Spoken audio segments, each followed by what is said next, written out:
Il avait raison.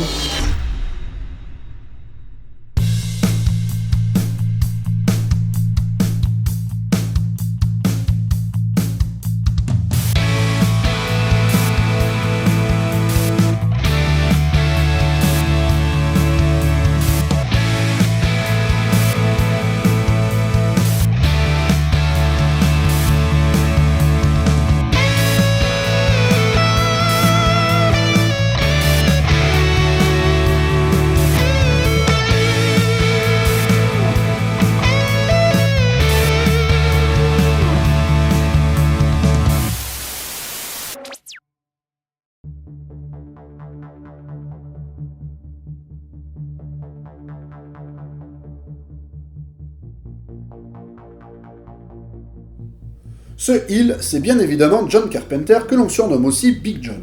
Né en 1948 à Carthage dans l'état de New York, il commencera sa carrière cinématographique en 1974 avec Dark Star, un film de science-fiction au petit budget qu'il réalisera pour ses fins d'études. Il enchaînera ensuite avec Assaut, puis connaîtra un succès monstrueux avec Halloween, la nuit des masques. Redéfinissant le film d'horreur à lui tout seul, posant les bases de ce qu'allait devenir le slasher, John Carpenter voit les portes d'Hollywood s'ouvrir en grand. Car même s'il réalise un téléfilm sur la vie d'Elvis avec Kurt Russell, c'est au cinéma qu'il trouve sa plus grande inspiration. Il l'enchaîne donc avec New York 1997, The Thing, puis Christine. Ces deux derniers films ne seront pas forcément des succès au box-office, mais ils obtiendront au fil du temps un statut de film culte.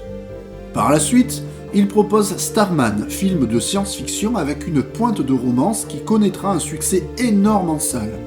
Puis les aventures de Jack Burton dans les griffes du mandarin, qui sera un bide total. Avec ce film, Big John perd toute crédibilité auprès d'Hollywood, qui va plus ou moins le blacklister.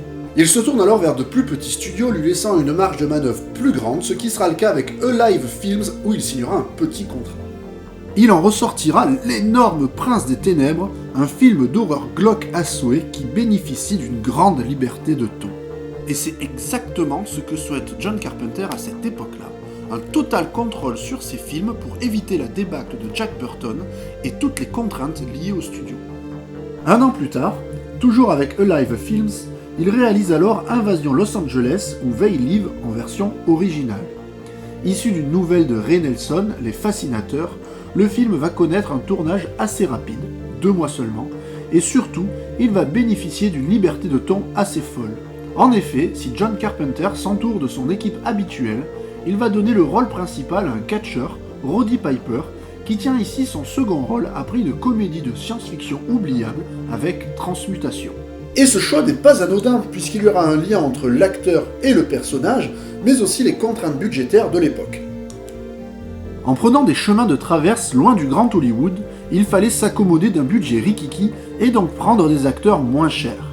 Bref, quoi qu'il en soit, Invasion Los Angeles reste un film à part dans la filmographie de John Carpenter, même si on reconnaît rapidement les tics de réalisation du cinéaste. Et étrangement, c'est avec ce film que John Carpenter sera le plus virulent envers la société de consommation, le capitalisme, les gouvernements, les puissants et bien évidemment, les grandes majors. Dans ce film, on va suivre un homme qui répond au doux nom de John Nada. Errant dans les rues de Los Angeles, il cherche désespérément un travail. Alors qu'on ne lui offre rien, il se fait embaucher au black sur un chantier et se lie d'amitié avec Frank. Ce dernier lui propose alors de venir dormir dans son quartier, un bidonville en périphérie de la ville où l'entraide est primordiale. Plutôt avenant, John va découvrir un trafic au sein de l'église épiscopale jouxtant le camp qui récite des litanies avec un magnétophone et qui entasse des cartons dans une réserve. Au mur, un tag « They live, we sleep ». C'est alors que durant la nuit, les forces de l'ordre rasent le bidonville et brûlent l'église. En manque d'argent et de repères, John retourne sur le camp dans l'espoir d'y retrouver quelque chose. Persuadé que l'église faisait un trafic juteux, il s'empresse de récupérer une caisse intacte pour l'ouvrir quelques rues plus loin.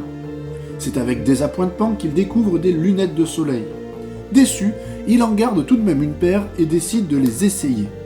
Il voit alors en noir et blanc et découvre que les panneaux publicitaires ainsi que les magazines changent. Derrière les jolies couleurs chatoyantes se cachent des messages subliminaux comme « obéis »,« consomme », etc., etc. Il va aussi découvrir qu'une race extraterrestre se cache parmi les hommes. Complètement groggy par sa découverte, il pète littéralement un plomb et va dézinguer de l'alien à tout va. Fusillade. Poursuivi, acculé, il va trouver refuge chez une femme qui bosse pour la télé. Baissant sa garde à cause de la fatigue, il se fait piéger et est laissé pour mort après une chute vertigineuse. Bien vivant, il décide alors de partager son secret avec Frank qui ne le croit pas un seul instant. Il va s'ensuivre une bagarre épique dans une ruelle dégueulasse et Frank finit par mettre la paire de lunettes. À partir de là, tout va très vite. Les deux compères rentrent dans la résistance qui se fera décimer le soir même. Fusillade. Découvrant de façon fortuite un passage secret, les deux hommes se retrouvent dans le repère des aliens et trouvent une antenne relais qui permet aux extraterrestres de venir sur Terre et de se camoufler parmi la populace. Fusillade. John décide alors de détruire cette antenne juste avant de se faire tuer par la femme en question. Il fait un bon gros fuck aux autorités et le monde découvre avec effroi la présence des extraterrestres. Le film se termine alors sur un plan très significatif, celui d'une femme en train de faire l'amour à un homme et elle découvre alors sa vraie nature. Suivant une narration ultra linéaire, avec ce film, John Carpenter ne cherche pas la complexité au sein de la réalisation ou même de la narration. Il veut aller droit au but, de façon frontale et sans jamais se poser de questions. C'est d'ailleurs ce qui fait le charme fou de ce film, qui ne s'embête pas avec des atours factices ou un décorum qui aurait atténué sa fronde. Invasion Los Angeles, c'est bourrin à souhait, ce n'est pas fin pour dessous, mais ça a le mérite d'être clair et concis. Cependant, si ce brûlot anticapitaliste peut paraître trop à charge et parfois un peu bête sur les bords, il contient son lot de surprises et affiche plus de profondeur qu'il n'y paraît. À commencer par le nom de son personnage principal, John Nada. Outre la référence au western Mon nom est personne qu'affectionne particulièrement John Carpenter, il signifie surtout rien, comme si son héros ne venait de nulle part et n'était personne. Une sorte de cavalier solitaire, au bas de l'échelle, et un peu en dehors du système. À travers ce personnage, Big John va mettre tout ce qu'il aime, un homme simple, bon, gentil, mais qui ne se laisse pas faire quand il faut montrer les points. Un homme qui n'est pas forcément contre le système, mais qui attend patiemment son tour, persuadé qu'un jour, il se sortira de la misère. Ainsi donc, Nada va devenir quelqu'un au fur et à mesure que le film déroule son intrigue. Il va devenir l'un des premiers hommes à voir les aliens et à devenir une menace pour eux. Avec ce film, Big John pointe du doigt toutes les thèses complotistes complètement débiles. On retrouvera bien évidemment celle des reptiliens, puisque tous les puissants de notre monde sont en fait des extraterrestres, mais aussi celle des humains asservis qui ne souhaitent qu'une seule chose, gagner de l'argent. Et c'est bien d'argent et de consommation dont il est question dans ce film. Il faut comprendre qu'en 1988, John Carpenter est un peu dans le creux de la vague. Il vient de se faire planter par Hollywood suite au beat de Jack Burton, il est très en colère et veut retrouver un semblant de liberté en s'émancipant des grands studios. Avec Invasion Los Angeles, il va alors mettre en avant toute sa colère, toute sa haine envers ceux qui ont de l'argent, à savoir les patrons des grands studios, mais aussi envers les différents réalisateurs qui lèchent le cul de ces patrons pour pouvoir faire des films à gros budget, mais sans âme. Ainsi, They Live est une réelle fronde de la part de Big John qui se lâche complètement jusqu'à adresser un bon gros doigt d'honneur à tous ces géants qui veulent tout diriger, tout contrôler, afin d'assoupir les consciences. Invasion Los Angeles est un film qui parle du consumérisme, mais aussi de cinéma et de cette impossibilité de faire ce que l'on veut à partir du moment où cela dérange certaines personnes. Et le cinéaste s'amuse aussi à disséminer dans son film un certain suspense et un double ton perpétuel. Le premier exemple qui me vient en tête, c'est le rôle de cette femme fatale qui est très mystérieuse.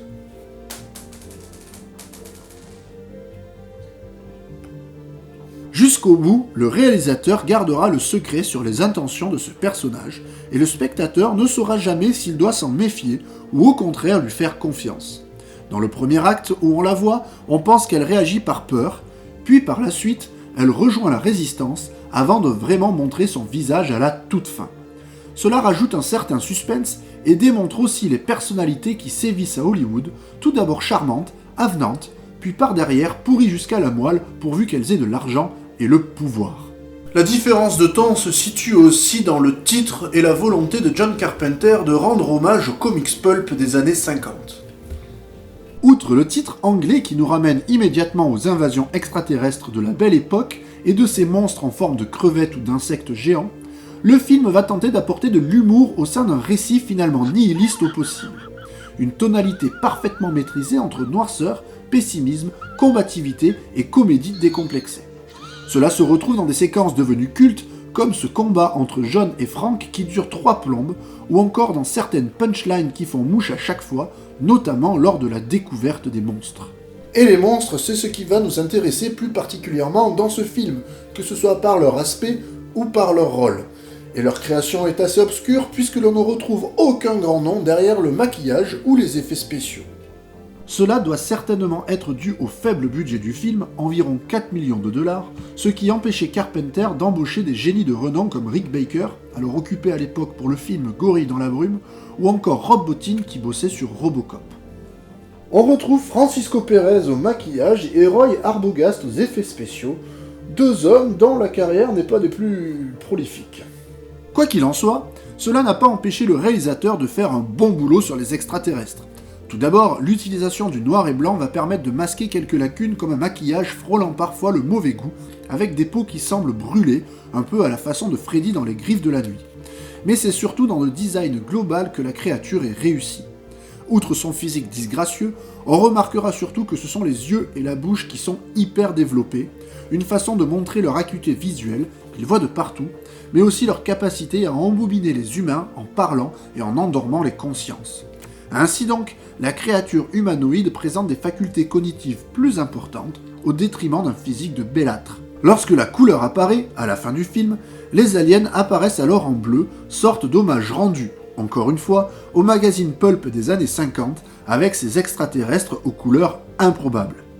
La référence des grands yeux peut aussi provenir de la légende des petits gris, comme celui que l'on nomme Roswell. Bref, on remarquera quand même que derrière un manque de budget important, John Carpenter a quand même su créer un monstre intéressant et dont le physique raconte quelque chose en plus d'apporter un supplément à l'intrigue. Si Invasion Los Angeles n'est pas le meilleur film de John Carpenter, il est son plus virulent en ce qui concerne la société et le tout Hollywood, mais aussi son plus frontal. Sorte de film méta aux multiples références sciemment digérées, Veil Live est aussi bien un pamphlet contre les puissants dirigistes de ce monde qu'un divertissement décérébré où la comédie grand guignoleste côtoie la critique acerbe et la volonté de montrer un peuple qui n'est rien, mais qui va finalement devenir la grande résistance d'un monde à la dérive. Encore une fois, le réalisateur prend le parti du peuple qui se montre plus clairvoyant que ceux qui se croient au-dessus. En bref, un film qui accuse plus de 30 ans d'existence et qui n'a jamais été aussi proche de l'actualité.